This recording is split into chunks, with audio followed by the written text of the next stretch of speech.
সবাইকে চারপন ডাক্তারখানার পক্ষ থেকে শুভেচ্ছা। আজকে আমরা টিবি নিয়ে আলোচনা করব, যেটি বহুল পরিচিত অনেক পুরাতন একটি রোগ।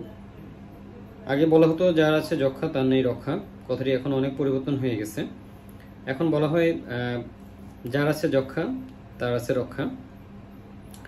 তো যদি কারোর যক্ষা হয় তাহলে তার উচিত সুচিকিৎসার মাধ্যমে এর প্রতিকার করা।